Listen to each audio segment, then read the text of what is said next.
We're going to look at professional and amateurs and try and draw a line between management styles. So what I'd like to do is start off by showing a somewhat disturbing clip of a coach after a game that they lost, didn't think they should have lost that game, and he is talking to the team who was smiling on the bus. Here's what happened. This is real. Some of you motherfuckers need to get in the transfer portal. You wanna go? Get in the motherfucker. This shit ain't a game to me. And if you think it's a game, get the fuck off of this bus.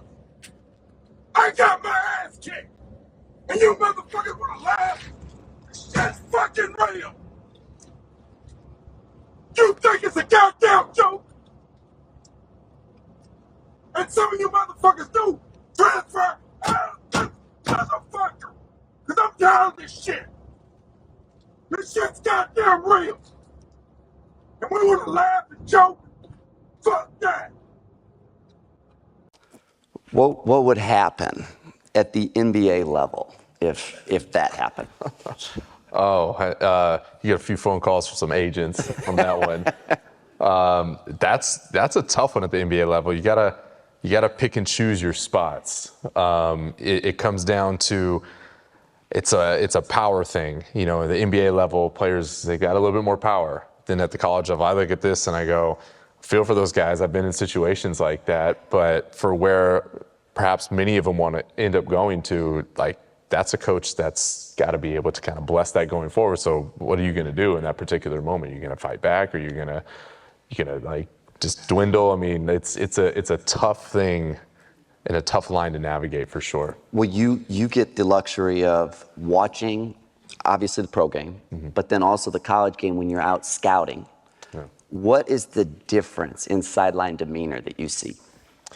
I see a lot more rah-rah in college, for sure. There's a lot more motivation, kind of like antics on the sideline. Doesn't mean that the NBA is devoid of that, but it definitely, there's something about that just seems to be more of a college culture, particularly in basketball.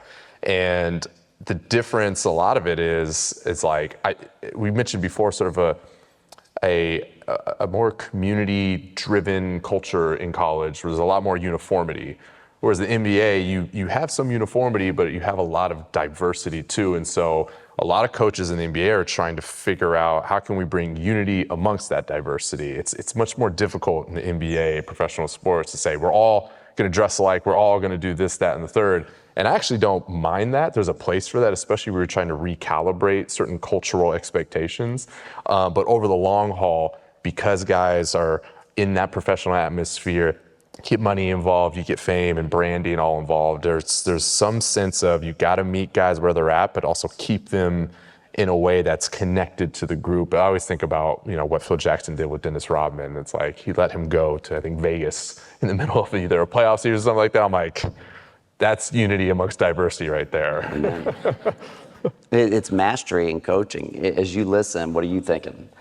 I mean, coaching rehab, and I know it's a little bit hard, because I know Coach Davis, but hurt people hurt other people, and it's just when you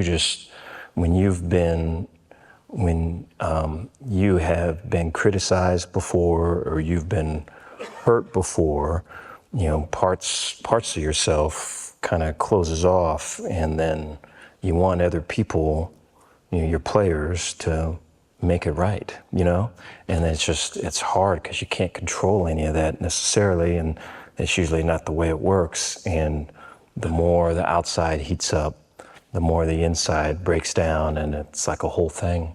When I think about that, because a lot of times if you ask coaches, like if I walk around a college football program, I would say that it's a ridiculous percentage. When there's correction being made, there's shame involved.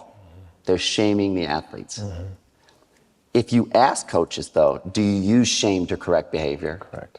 I would say less than 10% would say that they do. So there's this massive blind spot. How do you think about that? I think it's very true.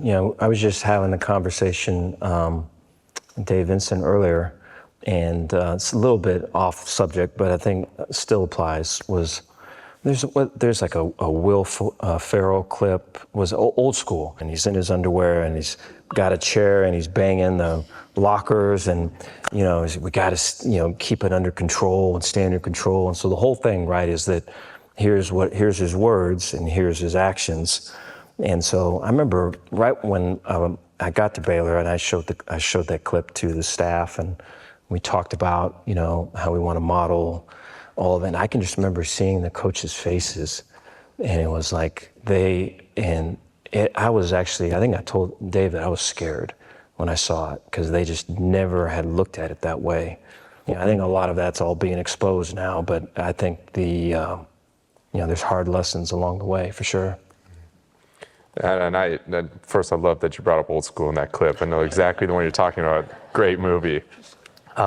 It is, in what I hear you say, and which I say amen to, is you're going at conventional wisdom in that space. If this is what was acceptable, this is the way it's typically done, but doing it in a way where, I don't know if shame, it gets to the point of shame where you show a clip, it's almost like I'm showing you a vision of what could be, a different way of going forward, a different value system.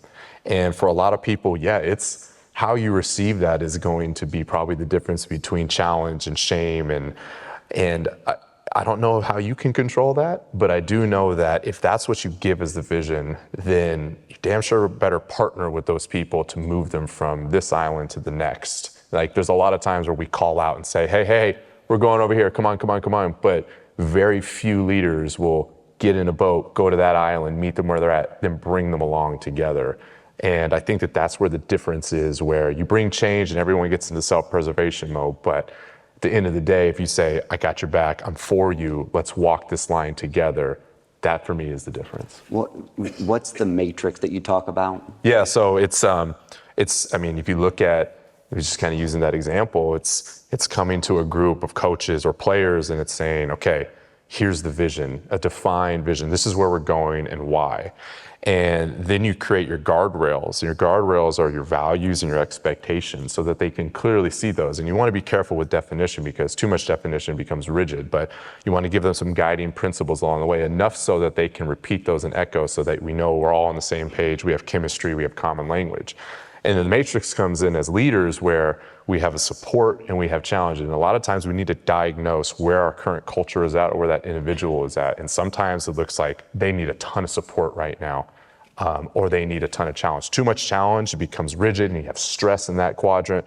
Too much support, it's like comfort. It's like going to the gym and just sitting down with your trainer and talking about what you want to do and sharing a nice protein shake and be like, all right, I'll see you next time. It's like, we didn't do anything today, but there's also that trainer that comes in and like, let's go, we gotta go. And that gets short-term results, right? But over the long term, if you don't calibrate those in the correct way, it's really hard to get to that ultimate vision that you want to. Yeah, I just think if you're to come across speaking like the way that we're talking up here, right away they're going to come across as you're a fake. And they're going to look for the first opportunity where that's, you did not live that or you did not do that. And they're just kind of just waiting. The first year or so, it's just waiting for someone to trip up. And so that everything's my reality. And it's like, this is really how it is and all that. And so it's just very difficult, but I think the model piece is really strong. I think staying consistent, when it's ups and downs. And so part of the criticism stuff is also going to be the praise stuff, And so like the focus is not on any of, this or this. The focus is on the process and defining that and kind of staying true to that. And when the outside's trying to get in, I think in the long run, will tell. And it is so hard to go against conventional wisdom. I just want to show you this because this was Giannis. We used him as an example earlier. And this was, they were about to play Game 7 against the Celtics. And just take a look at what he says. And then, Dave, I'm going to set up a question based on this. You've been a part of Game 7s before. Just kind of where does your head go thinking that you got to go back to Boston right now and play Game 7? Good old Game 7. Beautiful. You just gotta go enjoy the game. You don't know if you're ever gonna be a part of a game 7. I just talked with Wes. If you've ever been a part of a game 7, he played in the league for more than a decade. He's never been a part in the game 7. So never take it for granted. Enjoy the game. Go out there and try to play good basketball. Hopefully, we can put ourselves in a position to win. If we do so, great. If we don't, we going our effort is gonna always be there. What will the haters say after they lose Game 7? Yeah, I just think, I know, we show, I know Brett, you, and then I also show Giannis a bunch to our team, and I love Giannis, and I think there's a fair amount of our team that does too, but I think, they'll go, God, he's too vulnerable. He's not cool enough. He's, they'll just, all of the things of like where they need to go, right? They hate, right? They don't want it. They want like the all the stuff that we're trying to not let them go to. Just so rare that that's the thing. I think the ability to kind of, have your eyes straight ahead and be on the process and focus what you can control and put your heart and soul into it, and then when the outcome comes, kind of surrender to it, which is what I'm hearing here, is totally the thing, but it's just very, very, very rare. And what did Tony Dungy say to you? Yeah, he said, you better have some emotion. You're gonna have a lot of haters, because he says, if you're winning and there's no emotion and it's kind of, I guess, just like this, then that's one thing. But if you're losing and there's no emotion, then people are gonna go, you don't care, you're not doing anything, where's your passion, all of it. And so kind of went through that fair amount. So, I mean, he was right. And he said that you had to have the outcomes to reinforce. Correct, yeah. Because it's so opposite of today's culture. Mm-hmm. If we take a step away from that, I wish it wasn't like that, where you would have to see the outcomes of all of it. You wish like you could connect just heart to heart, but I think that's what it is, though. So, yeah, it reminds me. I was listening a few years ago on a podcast, and there's a comedian on. They were talking about the art of comedy, and the comedian to overcome some of the fears that they had were to deal with the truth that not everyone's gonna like you. Like your comedy is not for everybody. And for me, it resonated because there was always this, Lisa mentioned earlier about being a people pleaser. Like I struggle with that too. I'm sure we all to some degree do. And getting to that truth of not everyone's gonna like you, no matter how hard you try, no matter what you do, what Coach is talking about, have emotion, don't have emotion, there's gonna be haters.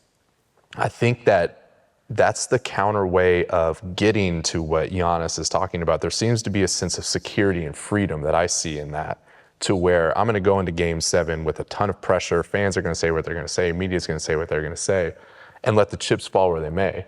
How you get to that particular point, Coach is talking about through vulnerability, and vulnerability begets vulnerability. And when you have somebody in that position, in the leadership position, the coach is in, it really is modeling for others that this is okay and this is a pathway that is not just going to impact you, but everyone else around us in a way that's healthy. So we, not to knock that video, don't end up operating out of that shadow that probably that coach might be operating in that sense. Powerful. Let's give it up for these guys.